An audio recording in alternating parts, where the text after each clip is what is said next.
know, this lady needs no introduction. So I'm just going to turn it right over to her sweet Mama Marie.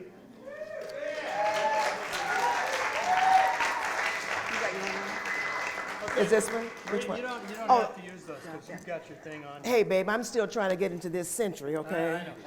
Me too. I like it back where it was the other way. It was okay, and thank God I still got the memory. Everyone comes up walking to me and looking at me like, oh, she doesn't know who I am. Well, I do know the face, and I do know the names. And like I tell everybody, the body has gone to hell, but the memory's still there. And I do remember all these wonderful, wonderful things about Topanga, you know, and I'm back, and this is beautiful, and this is the shot in the arm I needed to keep me going for another 30 years or something like that. But what else am I supposed to do now, you guys? Am I supposed to do questions, or what am I supposed to do? Story. Oh my God. Do what? Tell me what, tell what, baby? Tell us where the bodies are. The body. Well, you know, people keep telling me, Marie, you should write a book, and I say they're not all dead yet. You know, that's the only way I could write a book. I mean, I want to live. I want to, when someone knocks on my door, I want to open the door and say, come in. I don't want to be looking at a gun in my face, you know what I mean? It was like when I was here in Topanga, it was like I was everybody's confessor. I was the priest behind the dark curtain, and everybody came to me and told me all their problems, you know? And for a while, I thought that's because I was cool. But then it got to the point where it got to be really a drag because I wanted to help everybody that came to me with a problem. And I couldn't do that. And that is something that will weigh on you really heavy, like you go out in public and you look at a person and you know everything all about them, you know what I mean? That, and I still remember it all. That's the good part too. But I'm still not going to write the book. You know what I mean? I'm still not going to write the book. Every face in here to me there is a story. And everybody in here has made it's been a huge help to me in my life. Being here at all the Topanga days. You know, I brought some things with me to show you guys. Can I just go over and get my bag?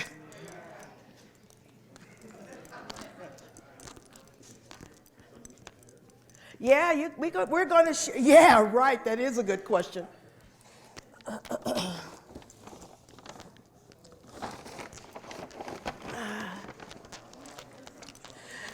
And I don't know if you have any of this stuff that you needed for your archives or whatever, but whatever you need, I will let you have. First of all, there were these concerts that were held at the Theatricum, and this is one with this Lord Buckley concert that was there. And I have these. Also, what I have is a really neat piece of paper here. It says, 1,000 pot plants uprooted. And I'm living in pot heaven right now in Humboldt, you know what I mean? And this was in 1990, that you can have that. And I don't think things have changed too much. And then, of course, this was a picture of Michael Jackson on the messenger. I brought that. And then this was the Topanga Community Guide. That. Here's was a party that was held at the American Legion Hall. Here's Teddy's Cleaners. Here's a farmer's almanac that tells all kinds of stuff that we got in 1994 from AmeriGas. Of course, and here's the quake in the canyon. Boy, well, that's something else. That shook me to my... And then I have a thing about electronic monuments at the Corral, and that was the article that was in the newspaper, the Messenger. This article J.R. Ball wrote about when Taj introduced the song Sweet Mama Janisse in the Corral. Only thing that's right now I have to tell people, you know, they go, he says a heavy hippie mama. And I go, it wasn't my hips, I was just a hippie, that was it, you know what I mean? And then this one here, this was another one at the Theatricum for the Hoyt Axton in Topanga. And here is Jumping dog. I know a lot of you guys remember that from the corral. I brought that as well. And then in this little thing here, no. I've got these little coins. I don't know how many people remember the food chakra. Well, I have these little coins in here from the food chakra. So you can have those. So that's that stash that you can have. Also, what I have is I brought a few of the t-shirts that we had for a while. This one was one of them. And God, they smell old, let me tell you. That was this one. The Topanga All-Stars. This one was another Topanga shirt. It says Topanga Reigns.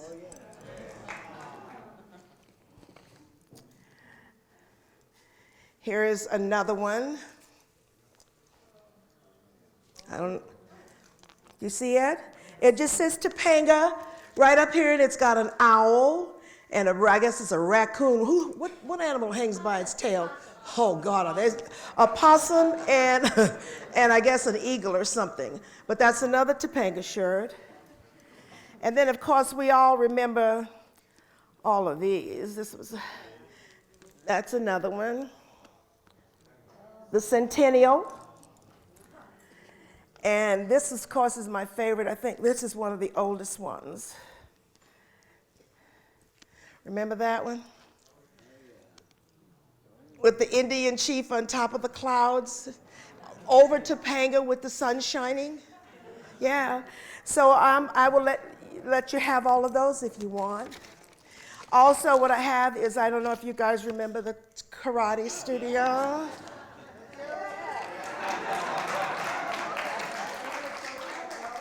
Here's The Computer Chef by Penny Chavez. Boy, you guys are gonna say she must collect a lot of stuff. Yeah, I do. You know.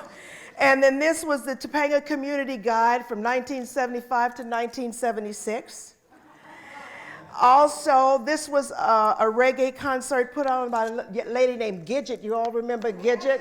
These were her, and I brought a bunch of those, so I'll just leave those there. Gidget is back. Yeah, oh, really?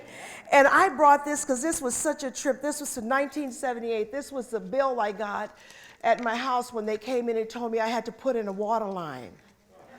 Because I had 2 wells on the property. I had a 250-foot deep well and a shallow well. And I didn't have any money. I said, I don't need it, I've got water. He goes, you have to have it. So Taj put on a concert at the corral, and all the money from the door went to me to pay to have my water line put in. And this is the letter from that, okay? This is Linda Stevens, you guys, who was, yeah. Boy, this stuff is starting to pile up here.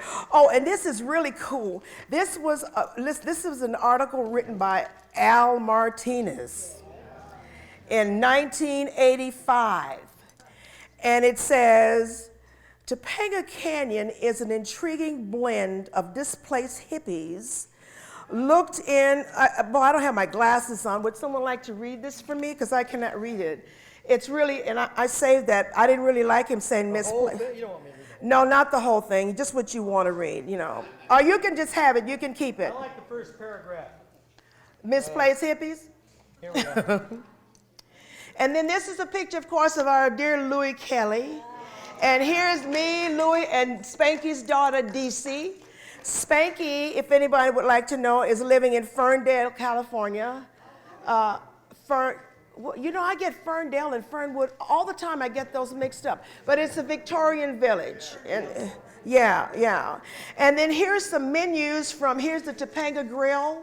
Some of the menus when KB, was it Curtis? Not Curtis. What was the guy's name that had it with Raoul? Right. That's that one. And then here's another thing that I have that was given out by the realtors about, is your home equipped for a disaster? Well, it was always equipped for disasters. I mean, we walked in the door, it was a disaster, you know. And then this, of course, was one of my infamous parties. I gave a party every year for my daughter from the time she was 1 year old until she turned 16. Invitation only, of course, and you had to, potluck, it started out potluck in the beginning, and then after that I started cooking everything for it. It was great. Billy Preston showed up at one of the parties as a gift to Desiree. All the kids would show up, and finally after her 6th birthday, she looked at me and she says, Mom, can we have a party where you invite my friends? Yeah, and here's another Topanga grill, one right there. And then here's the LSD punch bowl. That was great. A lot of people got married, divorced, everything. And then they'd come to me like it was my fault. You know, I said, there's a sign on that bowl that says LSD. I didn't put it in your hand. And here's a little badge here. It says Topanga Security Badge. And then, of course, I have all these, and you probably have these. I have all these things that were given out by the different realtors with different phone numbers and stuff like that on it. But I've just collected all these things, and here just says, we serve Topanga, of course. So those are all my show and tells. And then I also have over there that I didn't bring, I'll bring it up in a bit. There's a couple of pictures that you brought in of Can Heat, the album Can Heat. And what was the other one, darling? Big Joe Turner. Oh, yeah, okay. At the Corral, every Monday night, which was supposed to be the slowest night, different artists would come in there. I mean, really big name people would come into the Corral. Taj would play every Monday night, and it was always packed. Neil Young and Joni Mitchell came in, and we were all camped out outside the Corral, outside to be able to get in because it was so many crowded people. And all these different old blues guys would come in. But the thing too, boy, all these things keep racing into my head. When they built the Corral, by Raoul Curran, he was getting ready to open it up, and everybody was like chomping at the bit to get in there. So he put in all these benches that were like attached to the wall. And they had put resin on, they put resin on everything, and it was like, what, 100 degrees outside? And we all got in there, man, and we got so high. I mean, it was terrible. You were just inhaling these fumes from the resin. It was something else, and it was all sticky and tacky, you know. And on top of that, with everybody being as high as they were, everyone went to sit down, and all the benches detached from the wall and fell on the floor, you know. And the bar, what happened with the bar, everybody brought their pictures, and he put the pictures on the bar and then resined over all the pictures. So we were there, man. That was our place. And when I left, I took pieces of, but I wasn't gonna bring big chunks of wood on the plane. You know, I could barely do that, you know. But they had so many different kind of characters in there. And there were nights when the police would come in, and I knew who they were. And I would never go around and tell everybody, the cops are here, the cops are here. I just let them come in because they were there mainly just to have a good time. You know what I mean? And thank God I did, because I got stopped quite a few times, and they'd say, okay, Marie, you know, stay on your side of the road, you know. And then they let me go, you know. That was a little perk that I got from that. Also, there were people in the canyon that a lot of people don't know about that left when I first came. That was an exodus from Topanga. There was a guy named Dr. Mark Gable. There was Tom and Sally Drake. There was Sean Rooney. And then another person that we dearly loved was Danny Manilock, you know, and he had the car, what was it, the Volkswagen on the side of the road that had that huge cactus that grew out of it? Yeah, for sure. And then, of course, everybody always wonders about the house on the road that never got finished, that cement monstrosity there, where Bob Hite used to live there. And one night he came in, he says, you know, I got married. And I go, really? Who married you? And so he comes in and he brings one of my best friends I hadn't seen in 10 years, you know. That was quite a surprise. Her name was Verly. And when I had my daughter was premature, so I didn't have any milk to breastfeed her, you know, and I wasn't going to stick a bottle in her mouth. So what I'd do is I would leave home, I'd have my baby, I'd stop at that house, I'd drop her off because Verlie had a baby boy, and so she had Desiree on this tit and Mitch on the other tit, man. She'd have them both there, you know. And then when I'd go to work and I'd come back, I'd stop there and I'd pick up my kid because she was full, and then I'd take her home. and being a creature of habit, you know, like I had raised all my nieces and nephews. Every girl my brother knocked up, they came looking for him, and he changed his name. And all of you know my brother, so you know what was happening with that. You know, and so they'd come knocking at my door and bring me these babies, you know what I mean? So I started raising them, and then, of course, then I had my own, but I was such a creature of habit that I'd leave the corral, I'd go home, I'd get in my jammers, I'd go, oh, I forgot my kid.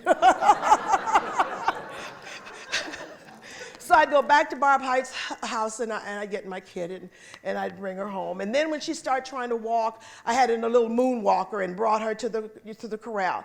But when I got pregnant, when I had my daughter, I said to Ralph, I says, I'm not coming back to work at this place until I have a place for my baby. So he built a little box right next to my counter with a little airflow thing in there.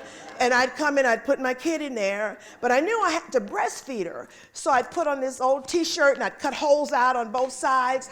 And I'd wear this poncho and I'd stick her underneath there, you know, and I'd be breastfeeding. And one guy came and said, what do you got underneath there? I said, it's my breast. I'm breastfeeding my baby. He go, oh, that's what those are for.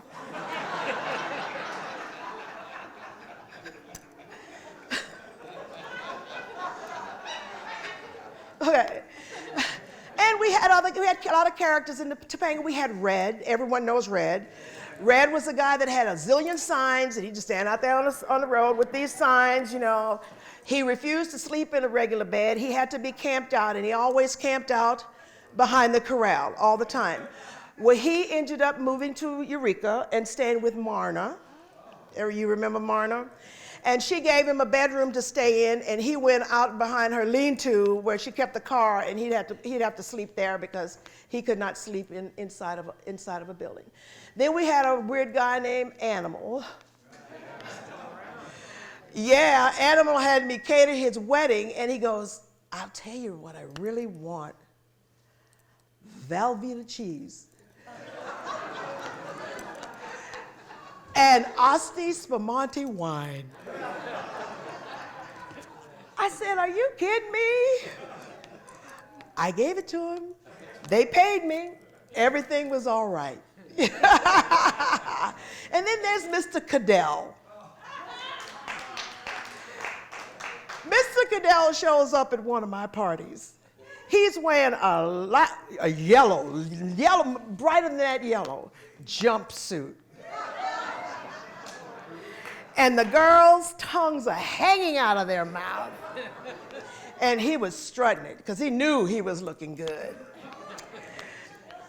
Right? And he came in with his offering. He was going to cook. Tell me Mama ain't got the memory, baby. Huh? And I remember all your girlfriends, too.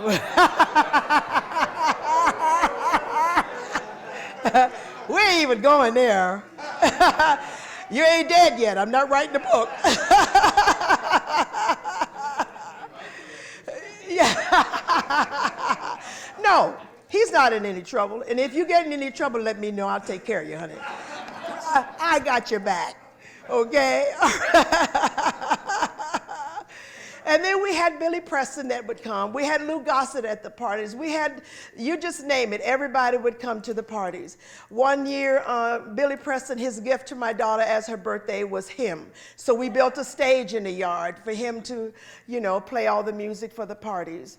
And we had some raging parties there. The last one we gave, my yard got too small, so we had to give it here at the community house, you know, to bring everybody in. And Prince Valiant. First time I saw him, I said, he looked like my favorite guy. Prince Valiant, and you still look good. You know what I mean? Like I said, the body's a mess, but the mind is here, babe. And when I look at you, it makes me feel good all over. You know what I mean? And then there's Merrick. Merrick built my daughter the most beautiful beds, bunk beds, and we still have them. Yes, we still have them.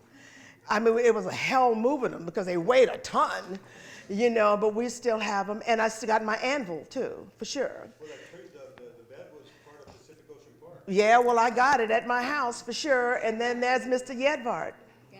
You know what my daughter said to me on the telephone when I tell her? She says, Mom, is he still bald and handsome? I said, yeah. I said, he'll be really happy to hear that. She says, yeah, well, I wanted to tell him that when I was 16 years old, but I thought. And Russ and Sally, they came and visited me in Eureka, and they wanted to throw us out of a bar. And we weren't even drunk. We were just laughing and having a good time. You know, they said, you cut off, no more, no more. And we looked, we said, we're not drunk. We're from Topanga. You know, and that's the badge that we're wearing right here. And then, of course, Red Rock Road. The way I got to Red Rock Road is I came up here to visit a girlfriend who lived on Oakwood. And she had me sleep in this place that the creek ran next to it. I said, how did you find this place? She says, I found it in the Sunday Times. So I gotta live here. We don't go there. It was a long time ago, when Topanga was really Topanga. You understand? When you came home and your door was open and you'd see something, flowers and a few other things, you know, and you knew that a friend had come by. Nothing got stolen from your yard. You saw a car up and down the boulevard. You knew exactly who that was. Everybody knew everybody's names. Everybody helped everybody else out. Everybody took care of everybody else's children.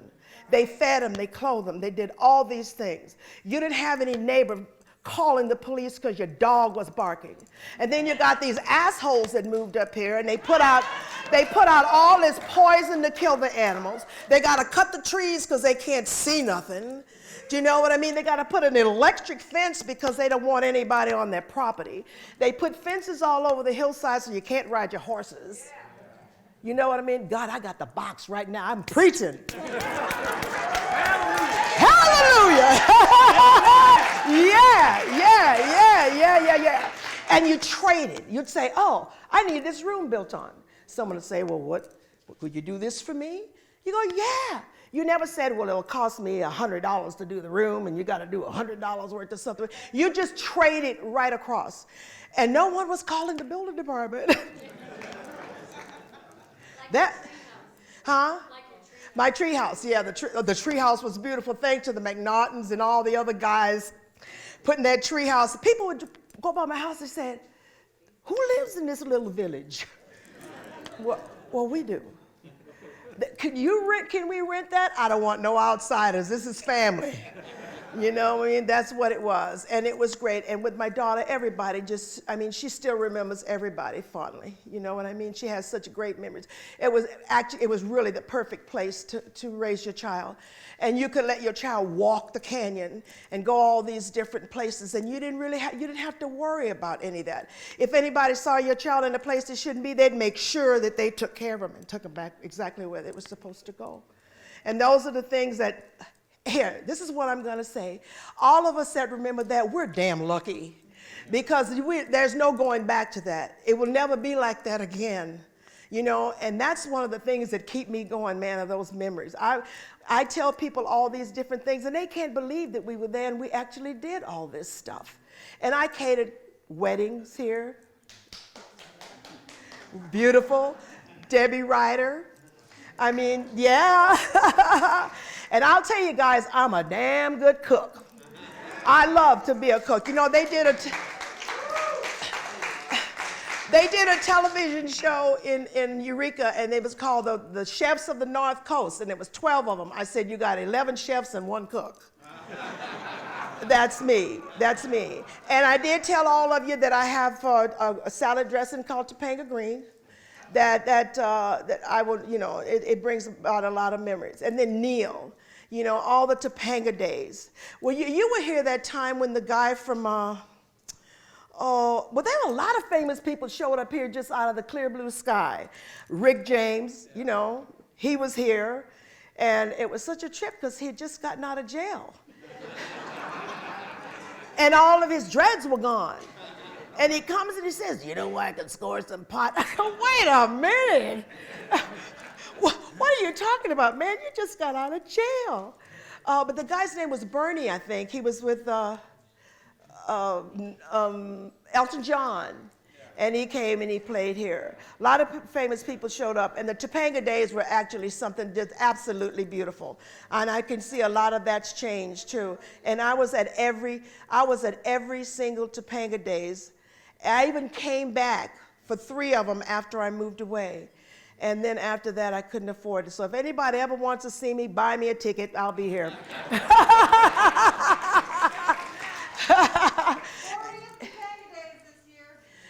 Buy me a ticket. That's how I'm traveling these days, for sure, for sure. Anyhow, you guys, if there's anything else you'd like to know, if you don't shoot something to me, I won't remember. If there's something you need for me to talk about, I can tell you. Okay, I told a few people to shoot things at me last night. What was it, Bill? You had something?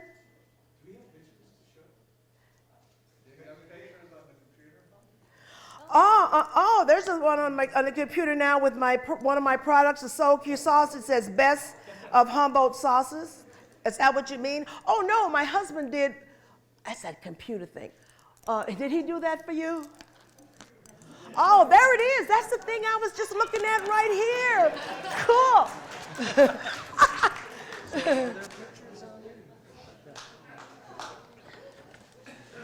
Yeah, Chris got all this together and put it on, I think, is it a stick? I said, give me some pictures, you know. If anyone took any on that camera here, don't send them to my computer. Have them printed and send them to me, okay? Yes? What was the name of, I think it was like right near the end of the Days of the Corral. Could you repeat that? I don't know how long before the Corral's demise, there was this hot little reggae group that played there. A young gal rocked that place. Everybody came out of there just totally soaked. What? Rebel Rockers. That's him. That's him. That's right. I've just been trying to remember that name. Thank you very much. Yeah, and then of course the corral, you know, they burned down. Somebody says, why did it burn down twice? Well, the first time it burned down, I think all of us that were in there that night knew something was going to happen. And when it burned and they let us know, it's kind of like we knew because there was some kind of controversy about the owner. And they had these guys in there and they were sitting at the bar and they were waiting until everybody left. And then when they left, a few hours later, the corral went up in flames. And yeah, the first time. And then the second time it went up in flames on Valentine's Day, but that was because a bunch of homeless was in there with candles. I mean, who would go, no, you know different? Oh, well, tell us. Huh? It had to do with the owners. Yeah. I hope he got a lot of money because it ruined our lives. The insurance. He did, yeah. But that was a rocking. But one night, hey, check it out. One night, Janis Joplin shows up in there. Oh yeah, she loved to shoot pool. She came in and she had this beautiful little beaded bag, and she took out this wad of money and peeled off $100 and said, keep the change. I go, great. So then she came out and she started talking to me. So someone came over and says, you know, Janis Joplin is hitting on you. And I said, she's got good taste.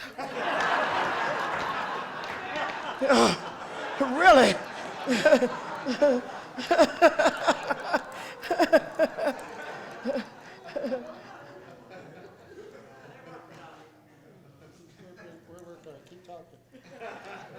Okay. What now? Oh, the first corral? Oh, that was that little shack that was right near the Santa Maria Road. That little building, the new one, baby, I don't remember no years. I mean, I'm just glad I can remember my name. You know, I'm doing real good here tonight, you know what I'm saying? But there was a little corral, right, a little bar, right, and there was a lot of bikers showed up there all the time. And when you had been there, man, if you just heard like a piece of glass, you hit the floor and got behind a table. Because there were fights in there all the time. And then then he built the other one. Now at the door of the main corral, I ran the tight ship. I ran the door. When you came in there, you had to show me your ID, pay me the money, and I'd stamp your hand. And if you came in with an ID that someone 2 years before had and you thought you were going to pass it, you didn't get past me. I remembered everything. And I got a lot of good bribes too, babe. I only got bribed if they couldn't pay the money. I didn't let any minors in there because I was protecting my boss's property. You know what I mean? Well, you know what? Thank you. Thank you very much. I'm still glad you're alive to tell me about it. Yeah. I'm sorry you were growing up too big for your age. What, honey? Tell us about the signs that you had to walk past to go to your party. The famous sign. One of the best signs ever made. I don't remember exactly what it said, but you probably remember. Something about keep all your bullshit in your mind. Outside my gate, that's right. Yeah. If you didn't get along with somebody, you got along with them when you got under my property. And I said, leave your dogs at home, all two-legged and four-legged. Those were my invitations. And BYOB, that was sure. But everyone passed on the booze and went for the LSD punch. That was it. And then they had guys that used to fight. Remember Rooster, the red rooster? He would fight with somebody. What was his name?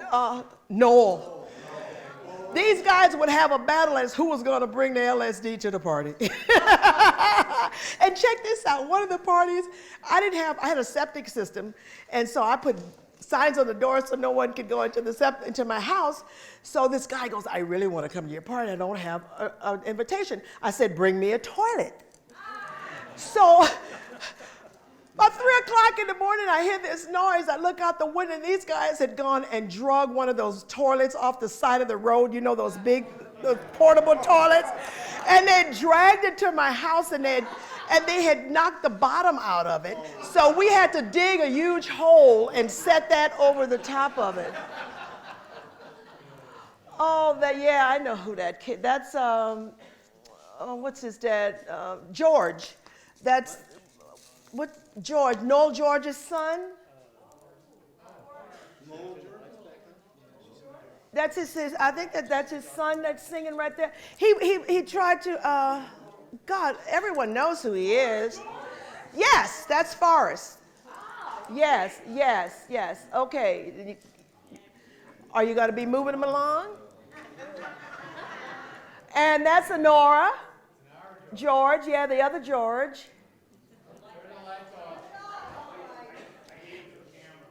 And I don't know who the young man is that's with her. Huh? No, if I sit down, am I in your way? I'm sorry, honey. Okay, you ready for the next one? And that was the stage at Topanga. This was a young man that I was asking about who was a singer. He was with, oh God, Marie, come on, all these memory things. Elton John. He sang with him, or what is that? And then he showed up for Topanga Days, and got on this. Huh? Yes, that's him. That's him. Yeah, that's him. That's him. That's him. Yes. He was wearing some really tight jeans, I tell you. Yeah. What was the question? Yeah, that's it. That's Randy on the drums. Because he didn't come with a band, he just came and sung with whoever was there. Okay, next. Okay, you guys know this one. That's the hill. There's your booth up there.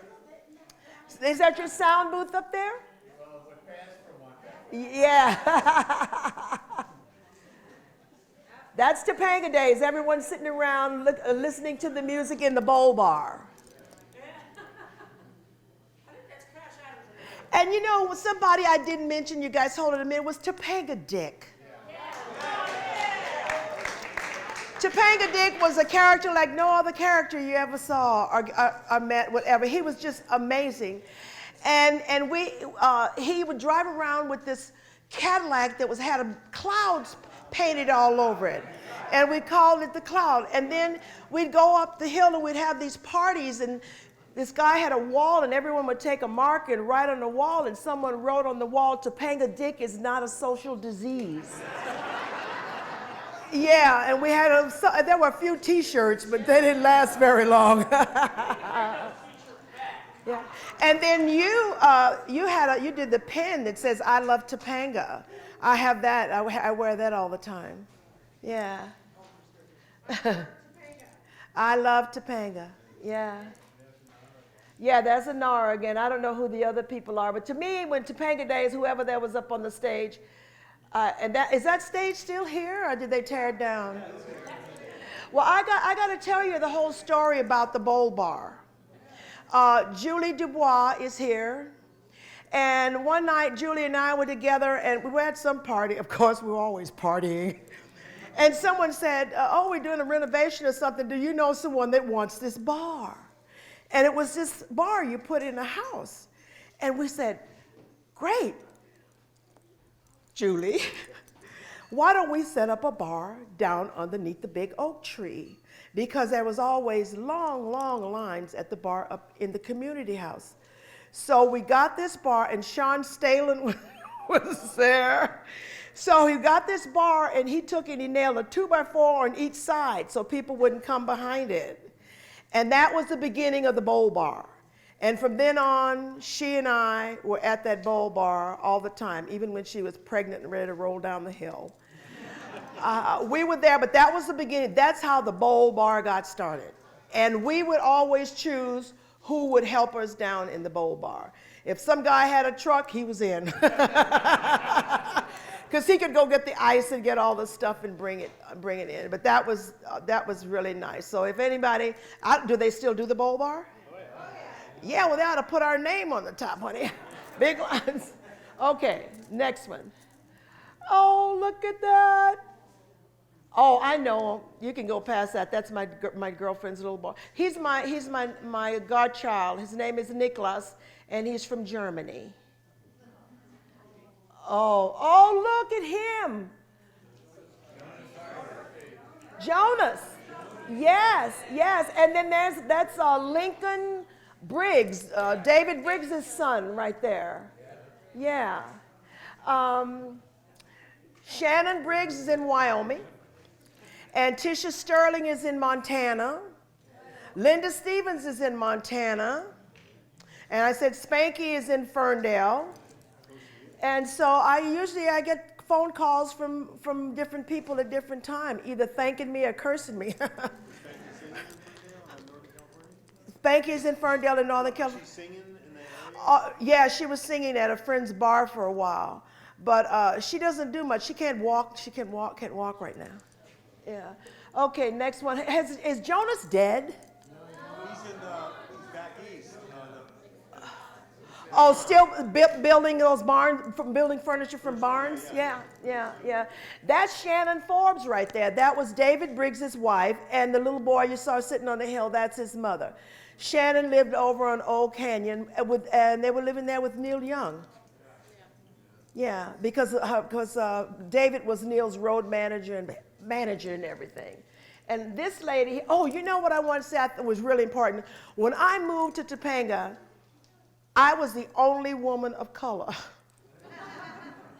Seriously. I'm still the only one?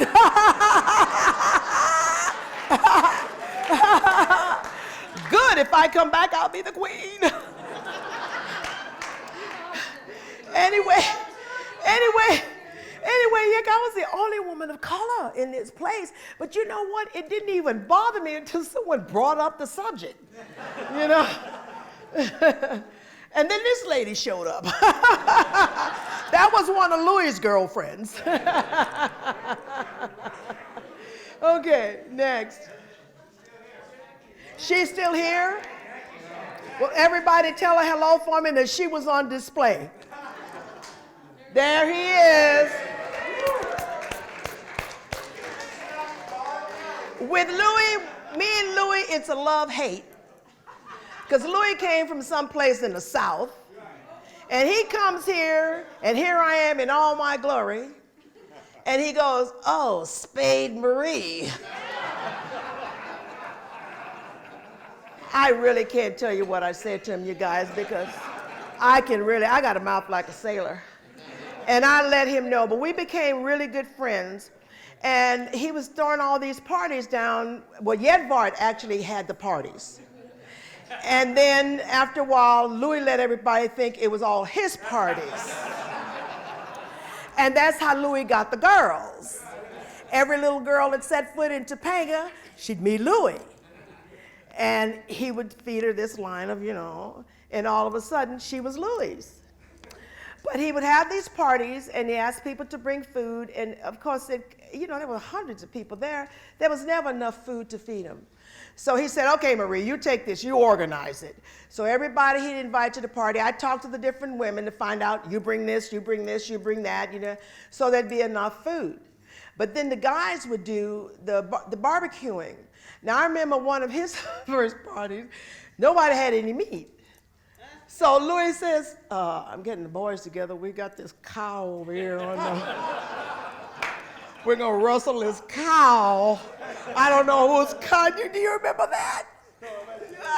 You remember? We're gonna have meat. Didn't care whose cow it was. We're gonna go rustle this cow. Yeah. And then one year they had a pig. And they dug this pit and put the rocks in the bottom and they let stuff cook on it all night, heat on it all night, and then they wrapped this pig up and put it in there. And man, when that pig, how many hours was that? Oh, that was so good. It really was. And the parties kind of started out, just a few people here and there, and then it just got really big. Really, really big. Wild. Who do you mean wild? Wild, it just got good. It was always good. Everything about it was good, If there was an asshole there, we didn't pay any attention to him. We just went on with our thing, and did what we did best, and that was love on each other. We loved each other and loved on each other. We did all of it. That was great. Free love. We're a bunch of hippies, okay. Oh, look at the front door of the corral. Frank Howard, Louis Kelly, and Kirby Cohee at the front door of the Topanga Corral. Look how good Louis used to look. Yeah, he did. Yes, he did. Okay, we're ready for the next. And Kirby looked good, too. This was a guy with Iron Butterfly, Michael Panera, and Mama. Yeah, God, I looked good. Yeah. Okay. Hey, you guys, listen, I'm looking good. I got 2 knee replacements. I got titanium knees. Every time I go through the airport, everything goes off. One time I kept saying, lady, I got titanium knees, and they kept running me back and forth. I said, listen, have you ever tried, you're searching a grandma with a bomb? I don't have no bomb. You know what I mean? And then what they found was a little button, a metal button on my jeans. That was it. Oh, you know who that is? Yeah. And me. No, that's not recent. That was quite a while ago. None of my pictures would be recent because I haven't been here. Is Petrie still around? Can't give her. Oh, great. Tell her hello for me. All right, sweetheart, next. That's the road that came to, oh, God. Got my shirt with my marijuana leaves. George Harrison. I catered, while I was living here, several things happened. While we were living here, Neil Young did a movie. R.D. was in it, I was in it, a whole bunch of us in the candy, and it's called Human Highway. And we got invited to the premiere in Westwood, remember that? I had to put on a bra and shoes, my God. You know, I was a tugging and going on, and we went. And we were in the movie singing, It Takes a Worried Man to Sing a Worried Song, and we were shoveling and shoveling, you know. That was great, wasn't it?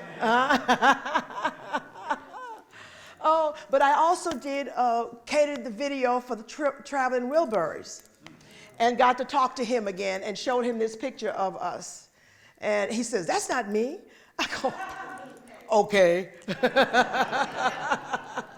You remember the night he came in. It was amazing because I saw this picture in the messenger, was in there recently. I thought, wait a minute, I don't know how many times George Harrison came to the corral, but I was standing at the door and this guy walked in. I said, "Damn, that looks like George Harrison." And it was George Harrison. I went up to him and I said, "Well, Mr. Harrison, welcome to Topanga Canyon." And I shook his hand, and you know he was there looking, managing a band, Right, trying to sign right, a band, right. and that was the same night. Well, the Beatles came in that one night too, and there was this big, the Beatles came in, and this huge, this big old limo, and they came into the corral, and they were just, it was such a trip. I mean, I was sitting there, and I really couldn't believe that that's who it was, you know. And Topanga Dick says, "Well, we're not gonna let him leave," and he told his buddy, he says, "Go out there and puncture the tires on the limo."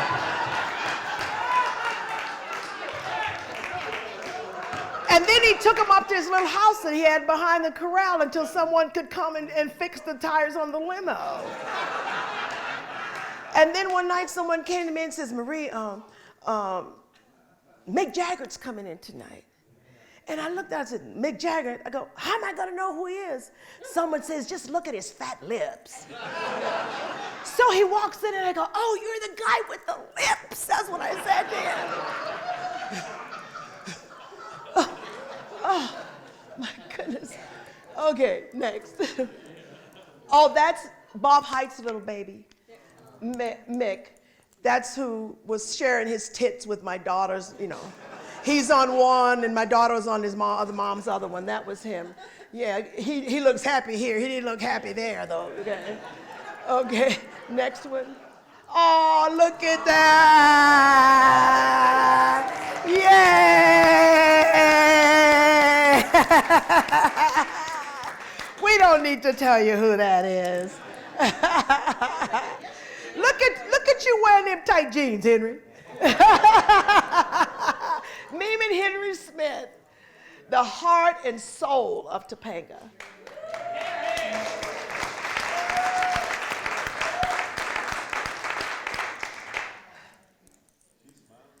Okay. There they are again. This is when he was of the parade, the Grand Marshal of the parade. Yeah, for sure. I want that shirt. Next. Oh, God. That's me.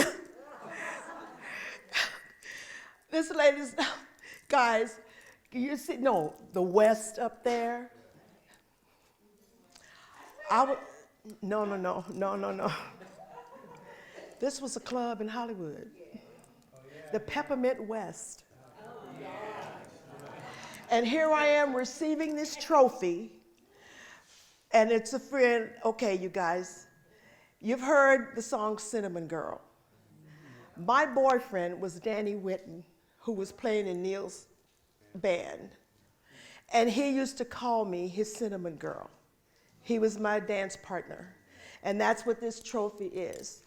And when I got to move, I couldn't take the whole trophy because it was just, you know, it's just melt. But I still have the plaque that says Dan and Marie. And we won that contest, yeah, for sure. Okay, next. I don't know what that is. Just go on to the next. Oh, this is my party. There's Danny. Yeah, for sure. That's not a very, I don't know who the girl is next to him, though. Okay, so we'll just go to the next. See, my husband, oh, this is Red Rock Road. This is a flood on Red Rock Road. There was like sandbags all along over there. And listen, the big flood, when it came, I had just bought a new carpet. And we're watching the water in the creek, and it's coming up along the brick wall there. And it started coming underneath the fence because there was the wall, and the fence was this high, and the water kept coming up, and it was getting higher and higher. So we ran in the house and got the carpet and dropped it over the fence and rolled it out along the fence so the water could like sweep alongside of it, right? It came, water line came all the way, it was what, 7 feet? Huh? I lived through a lot, and I loved every bit of it. The earthquake, you never saw a community come together like that. Oh, I was in all of them. You name it, the fire and the floods. Yeah, yeah. And the bad thing about it is at the time when the big floods came, I had a really bad cigarette habit, you know. And you couldn't leave and you couldn't get to the center. You couldn't get to the center. No, so I was out there digging up my garbage, man, trying to find old cigarette butts, you know. You know, by the time the flood was over, I was cold turkey. I'm not smoking no more. I mean, but I was taking the old wet cigarettes, rolling them up in toilet paper, you know, whatever I could do, because you couldn't get down Old Canyon at all. You couldn't get there, you know. But I stopped smoking after that. Oh, look at that one. Julie. Julie Dubois. There you are right there. Isn't that you? That's not you? That's not you? You did look that good, baby. You still do. Well, I know that's Shannon Forbes. That's the one for sure. Okay, next one. That sure looks like Julie. Oh, we done that one already. We did all that. Are those the only ones that he gave you? Okay. Okay, guys, if there's anything else, look at this display here, my whole life. Oh, and here's one of my invitations. Could you reach that pink thing right there, since someone asked me about the invitation? Okay, this was the invitation. It said, invitation. You are cordially invited to celebrate with Chris and Marie, and the occasion was our wedding reception at our home at 23294 Red Rock Road. 7 p.m. on, and it says, looking forward to seeing you. Now, this was a tame one. The other one was BYOB, leave your dogs outside the door, and all that. Because they had a lot of people, you know, that were feuding at the time, and of course, I was the bitch. Everyone called me the bitch, and I wore it, man, let me tell you. I did. I love being the bitch. All I did is they didn't put it in diamonds for me to wear it around my neck, but that's okay. Okay. Excuse me? Gina Lane died. Yeah, she lived on the corner of Red Rock and Topanga Lane. Yeah, she ripped me off big time. Gina got really sick and no one was taking care of her, and I took her into my house. And I had a collection of silver that would right now probably be worth $100,000. And she would wait till I leave my house, and she would go through and search every corner and nook and cranny of my house until she could find stuff. And then she'd take all my silver and go and buy it and give it to Joe Gerson, who would not let me get my silver back. Yeah, for sure. I remember John Kelly. He was a real ladies' man. Yeah, and what about the Bronco rider, the Larry Trailer? We had a black Bronco rider. Living here in Topanga, and he was good. He lived in Texas. Yeah, handsome, cute little guy. Huh? Yes. And then the Wileys, fond members of the Wileys, the whole family. Loved Laura Wiley. Laura Wiley used to babysit my daughter, and they would make all these little clothes for my daughter. That was really nice. And of course, Rose Wiley, love Rose Wiley, because I spent an awful lot of time, spent a lot of time up at your place, you know what I mean? Love you, thank you very much, for sure. And then I have a gentleman that spoke to me tonight. He was telling me about a trip he and I went on when my daughter was 9 years old, and we went, you were marrying this couple in Miranda. You were going to be the remember, what were the names? Peter Childs. And so we got my old van and went there, and everybody partied in this rock pit. And they wanted to be married at dawn. And we couldn't find our way out of the rock pit to get to the wedding. And I haven't seen you since then. Now my daughter's 40 years old, you know. Remember we stopped off at Valpolin's Road? Yes, that's my dad at my dad's house. Yes, I do. Thank you so much. Casey? Tom Casey? Casey Ryan? Yeah, I got a bone to pick with you, buddy. You did something that made my life pretty miserable, but on the other hand, he did stuff that made my life really nice. He lived with us on Red Rock. The house is Casey. I still have things in my house in Eureka. That's Casey. And we absolutely love him. And when you love your friends, you can tell them what you think about them. And if they love you, they'll know that's because you love them. For sure, I remember his little boy. He tells me he's grown up now. I still got pictures of him when he was little. Huh? What? Well, yeah, it's tall like his dad. Oh, really? Really? Hi, Casey. Okay, Curtis, why did you bring that up? I saw.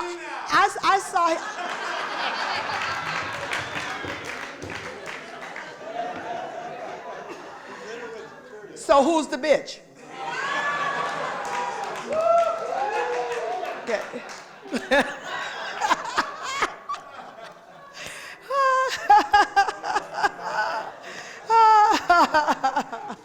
Oh my God, you guys, this is absolutely wonderful. And then there's Miss Sandy Richmond right there. Sandy was one of the first people, this was Sandy. The animals, the cats, the birds, now she's got the birds. Sandy was here probably long before most anybody. And I love you, Sandy. And we've kept in touch off and on, for sure. And Frank Roberts, thank you, Frank. And I want to thank everybody that pitched in to make it possible for me to be here. I'm very grateful. This is what I really needed, you know, and I'm sure you needed me too, but.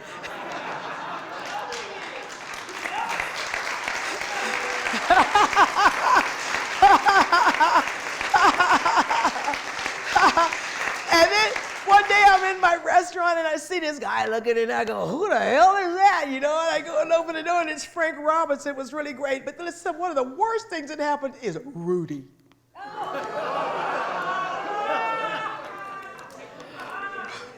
Rudy popped up in my restaurant and I thought I was gonna die. I said to him, I left because of you.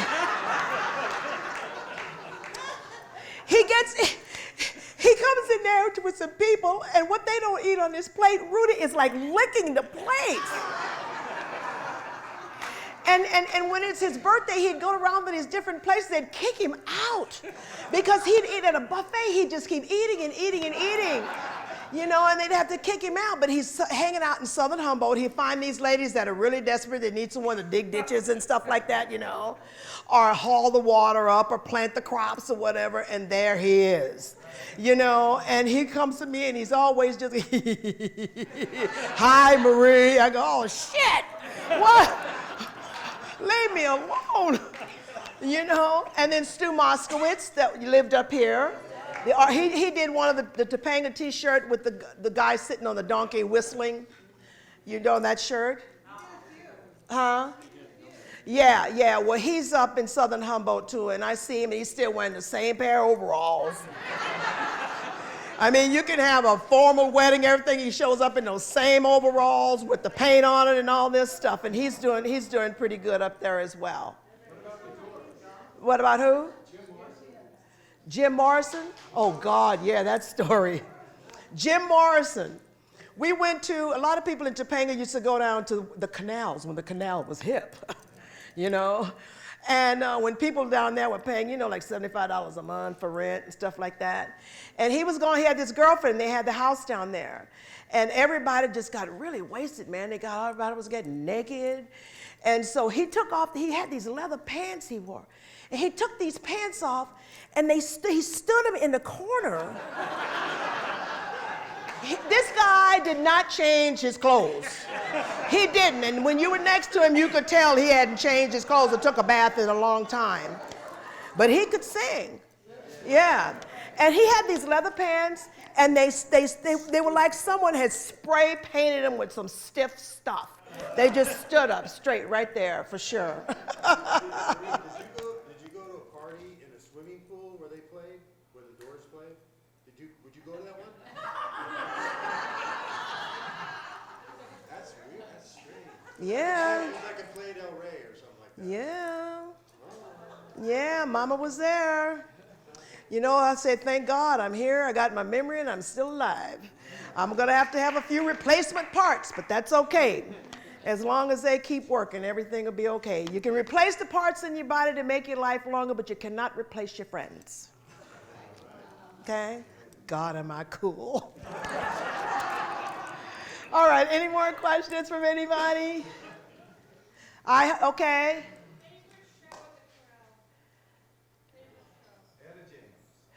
Oh, yeah. Johnny Winter came in one night, too. He was booked down in Hollywood, and he didn't want to be dealing with the Hollywood crowd. So he showed up at the Corral and did a whole night's worth of music for us there.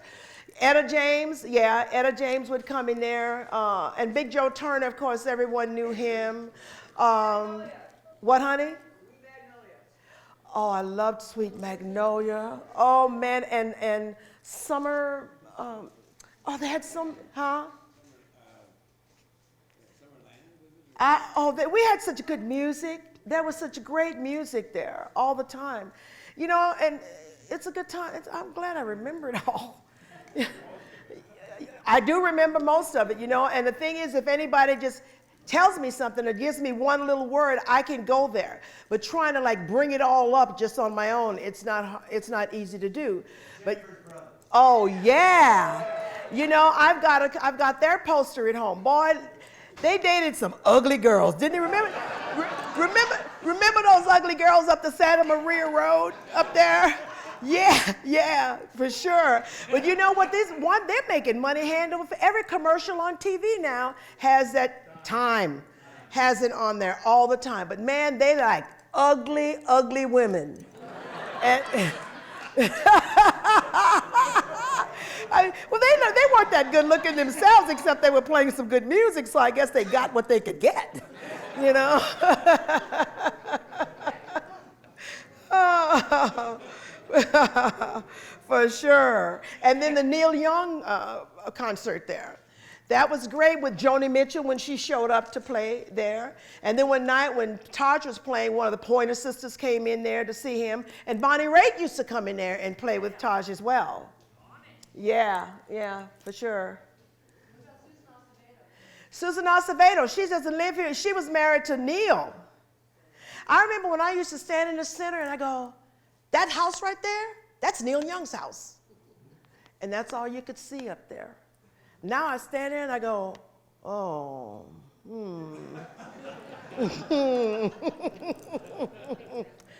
Yeah, she was a character, Acevedo. I liked her. A lot of women I didn't like, but I usually let them know if I didn't like them. But that was a reason if I didn't like them. And some of them I didn't like, we became friends, but I always was watching my back. No. Yes, honey. Linda, Linda Ronstadt, she was up here an awful lot, and she was at most of these people came to my house because when Taj was living at my house, they would come there and do music with them. Linda would come, and Bonnie Raitt would come, and of course, who we haven't mentioned that lived in the canyon was Russell Tamblyn, and he's in Santa Monica right now. but he lived up here for a long. Here's a funny thing, funny story about Russell. He was in this house, and they had a room over and like a carport underneath the house. So they pulled the car in there one night, and the car caught on fire, and it burned that whole room. So the thing he really liked about it was there was this old TV in there, and it had just melted. You know, it's real gnarly looking. And he turns it on, and the TV comes on. And he says, I'm going to take this to this company that made this, and they can use this to tell people, listen, no matter what happens, the TV still works. They didn't want to have nothing to do with it. They don't want, they want you to keep buying a new TV, you know, and if anything happens, keep it, you know. It was great. But he lived up there, and he gave great, great parties. As a matter of fact, that's how I met Taj, was because he and his wife were giving parties, and they'd say, oh, it's invitation only, you gotta go, because his wife makes some of the most fantastic food. And it was the first time I ever had brie. I walked over and I smelled it, I went, oh God, I ain't touching that. And someone says, well, try it. And I had a piece of it, and that was it. That's all I needed, was to do that. And they said, well, you gotta have someone to come to the party with, because you can't just go up there if you're not invited. They don't really know you. So somebody in the canyon had an animal, a goat, that had been torn up by the coyotes at night. And there was a lot of coyotes. If you had a white cat or a light colored cat or any kind of dog that was out there at night, you were lucky if you had it the next morning. They were going, and they wouldn't be one coyote, they'd like run in packs and attack everything, you know. So really, really, be careful. Someone says, do you know this guy Taj Mahal? I said, well, I heard about him. He was studying animal husbandry. He said, well, can we try to get in touch with him to see if he could sew this goat up, you know? So when we went to these people's house, he shows up, and that's how I really got to meet him. And I go, oh, you're invited to Russell's party? Can I go with you? You know, and he said, yeah, and we've been friends ever since. And the beauty about that friendship, it's been a friendship for over 40 years. And I'll go to his concerts, and he's playing all this music like Big Hip Woman, and I know that's me. And then he'll sing songs about Creole Belle, and I know that's me. And then he'll sing all these different songs that I know he wrote sitting there with me cooking. You understand? Got these little young chicks going, oh, he wrote that for me, he wrote that for me, and I go, He wrote that before you were born. You know what I mean? And then one night I was at the thing in San Francisco, and he got on the stage, and he was singing Sweet Mama Janisse. And I said, that's mine. And it's got my name on it. This girl looks at me, and she goes, well, how do you rate with him? I said, I didn't sleep with him. He's going to remember me a long time.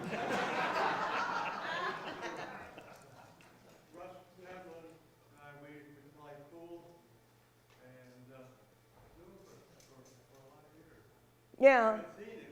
He's in Santa Monica. He's doing really well. I just saw an interview with him because they were doing all these old pictures, and they had 7 brides for 7 brothers, and they interviewed him. He looks good. His hair is all white. But his daughter's very famous, Amber.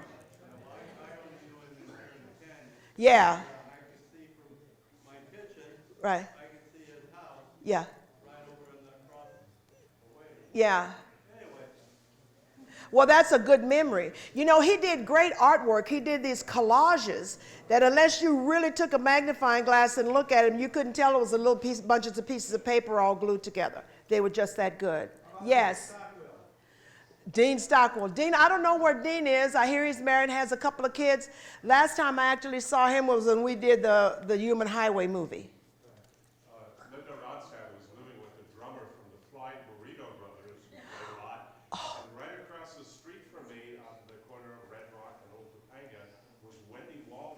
Yeah. Playing piano at night with her good buddy, Carol King. Right, beautiful, beautiful. I bet a lot of people didn't know that either. But the Flying Burrito Brothers. When I was going through, let me tell you guys something. I got boxes in storage that I haven't seen since I left here. And I've been opening these boxes. That's how I found a lot of this stuff. And I still got more boxes that I haven't been through. But I found this poster. And I start unrolling it, and it's a picture of what's the flying burrito brother? Graham Parson, that's the one I got. And I have he was wearing these pants that were like Mexican embroidery. He gave them to me, I still have them. Yeah, yeah. Yeah, well, you know what, when he died, they have to put him in an unmarked grave, because every time they'd have a thing up to show where he was, all these women went and would tear down the headstone and all kinds of stuff. He was pretty popular, I guess. One night he came to the house. He was Taj's friend. And Taj was playing at the corral, and he tells Taj, don't worry, I'll go pick Marie up. Well, he shows up at my gate with a motorcycle. I rode on the back of it. I thought I was gonna die. He couldn't even see the road. You know, I mean, I literally got off the bike and kissed the ground. Yeah, for sure. Remember little Rick and Terry? Rick and Terry are living in Oregon. They're living in Oregon. Rick has had a few health problems, but he's fine right now. She manages a place there. There's a place where you can go and rent these rooms, and they're all up in the trees. Well, she was there. It's supposed to be the Treehouse Motel or something. And she was just there helping the guy, but now she manages it. And I think they just bought a piece of property as well over there. Yeah, for sure. And then one of the Stalin brothers, I forget which one, he was living in Oregon. And, and he had this house, and this is where Rick and Terry was staying one time, and I went down there to visit them, you know, and God, that was a weird trip, because I walk in this market in Oregon, and I'm in there, and there's hardly anybody in there, and the music is playing, and over the microphone, someone says, has anyone gonna wait for the black lady on aisle 2? And I looked around. I'm trying to see who came in the door with me, you know what I mean? Yeah. I go, okay, I'm in Oregon. But I went there to visit them, and they were living on his property. And I'm saying, you know, I hear people can wear guns around here. They said, yeah. So I go, well, I'm really scared. And this guy sitting next to said, don't worry, honey, you can be my woman. And he's got a gun stuck in here. You know, this cruddy old guy. I go, oh, yeah, right. But Stalin went someplace, and he threw this big old log in his fireplace. And when he came home, his house had burned down.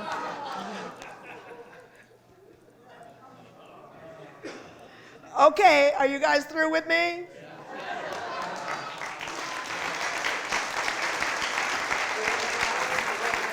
What? Oh, he says for right now. I hope I answered enough questions. I hope I kind of informed people on some of the things that, you know, went on and it made us all real happy. Yeah, for sure. Yes, for sure. Yes. Yeah. There was a guy who used to come down and help build that. I lived at that place. And there was a guy who lived up in Red Rock, a little portly guy with a great buzz cut. And he told me that like back in the 40s, he just went up there and picked this spot and built the place. Never did know who owned it or what. Do you know who the hell he was? I can't remember who that is for sure. I know there's a guy that I didn't think was still living up in the, you know, the cave up on Red Rock on the right-hand side?